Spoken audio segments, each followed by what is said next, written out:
আপনারা জানেন যে 22 তারিখে শুরুয়াত হয়ে গেছে। 56 নম্বর যে জিএসটি কাউন্সিল তার মধ্যে ডিক্লেয়ার হয়েছে অলরেডি গত মাসের 22 তারিখ থেকে তার লাগু হয়ে গেছে। তার জন্য প্রত্যেকটা ব্যক্তি প্রত্যেকটা মানুষের অনেক লাভালাভ হয়েছে।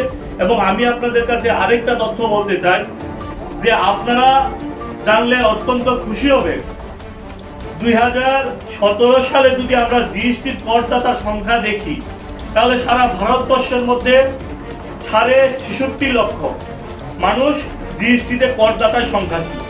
সেটা 2025 সালে আপনারা ডাবলের থেকে বেশি সেই সংখ্যায় পৌঁছে গেছি।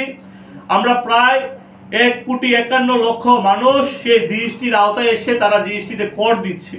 এবং আপনারা জানলে অত্যন্ত খুশি হবেন, রেকর্ড রাজস্ব বৃদ্ধি হয়েছে ভারত সরকারের, যেটা 2024-25 অর্থবর্ষে 22 লক্ষ কোটি টাকায় তার ট্যাক্স কালেকশন হয়েছে, যেটা 17-18 যদি দেখি সেটা মাত্র ছিল সংখ্যা 82,000 কোটি টাকা।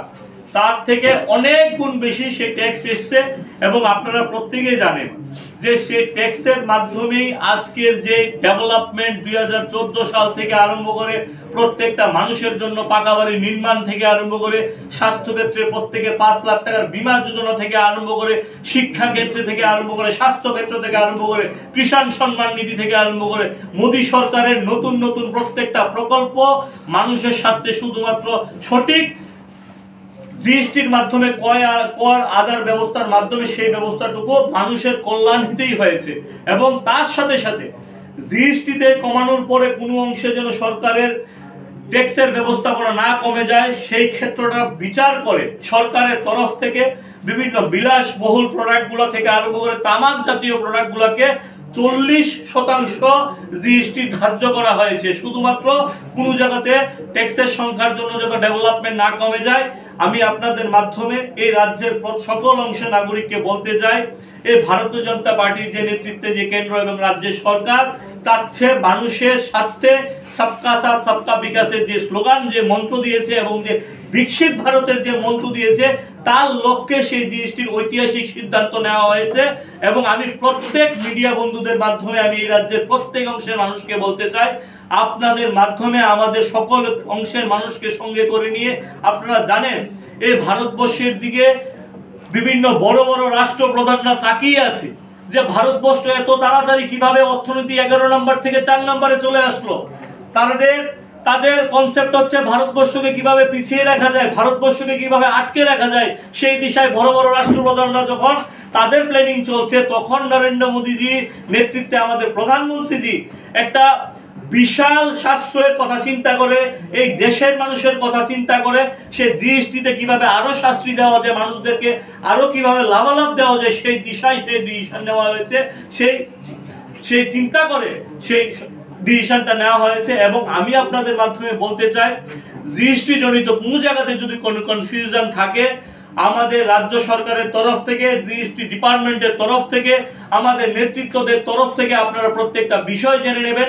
আমরা চাই এই রাজ্যের সকল অংশের মানুষকে সঙ্গে করে নিয়ে এই ত্রিপুরাকে, এই ভারতবর্ষকে যেন আরো বেশি আমরা ডেভেলপমেন্ট করতে পারি। আমরা চাই সমাজের সবের পিছিয়ে পড়া ব্যক্তির ডেভেলপমেন্ট আমরা চাই সবাইকে সঙ্গে করে নিয়ে যেন এই রাজ্যটাকে ডেভেলপমেন্ট করতে পারি। আপনারা জানেন আজকে আমাদের মেড ইন ইন্ডিয়ার যে কনসেপ্ট, নরেন্দ্র মোদীজির যে কনসেপ্ট, স্টার্টআপের যে কনসেপ্ট, স্ট্যান্ড আপ ইন্ডিয়ার যে কনসেপ্ট, সেই কনসেপ্টে ভারতবর্ষের মধ্যে বড় বড় যারা ভারতবর্ষে আগে ফ্যাক্টরি লাগায়নি তারাও আজকে বলছে না ভারতবর্ষে এসে ফ্যাক্টরি লাগাবো। এবং এই রাজ্যের হাজারো সংখ্যায় লোক, ভারতবর্ষের লাখো সংখ্যায় লোক নতুন নতুন করে তাদের ফ্যাক্টরি স্থাপন করার চিন্তা করছে, স্ব উদ্যোগী হওয়ার চিন্তা করছে। এবং বিশেষ করে সামনে দীপাবলি আসছে, আমি এই রাজ্যের প্রত্যেক আপামর নাগরিকের কাছে আহ্বান করছি, নরেন্দ্র মোদীজি আহ্বান করেছে ভোকাল ফর লোকাল।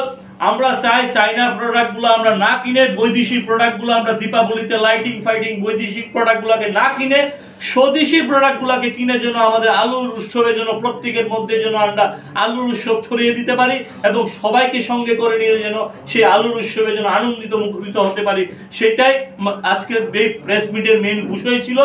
আজকে আপনাদেরকে আবারও ধন্যবাদ জানাই, আপনারা উপস্থিত হয়েছেন। আমি আজকে আপনাদের মাধ্যমে সমস্ত জিএসটির সমস্ত তথ্য শারদীয় দুর্গোৎসবে আকর্ষণীয় অফার নিয়ে হাজির রয়েছে আপনাদের নন্দা অপটিক্স। যে নন্দা অপটিক্সে আপনারা পেয়ে যাচ্ছেন স্পেকটাকলস, ইন্টারন্যাশনাল ব্র্যান্ড লেন্স, তাছাড়াও সানগ্লাসেস। পুজোর আকর্ষণীয় অফার নিয়ে রাজধানী আগরতলার মঠচমুনি, আসাম আগরতলা রোড, আগরতলা, পশ্চিম ত্রিপুরাতে রয়েছে নন্দা অপটিক্সের শোরুম। এই শারদীয় দুর্গোৎসবে নিজেকে অন্যভাবে সাজাতে চলে আসুন নন্দা অপটিক্সে, যেখানে থাকছে বিশেষ কিছু ছাড়, তার পাশাপাশি আকর্ষণীয় সব কালেকশন। যোগাযোগ করুন 9436926460। আমাদের ঠিকানা মঠচমুনি, আসাম আগরতলা রোড, আগরতলা, পশ্চিম ত্রিপুরা।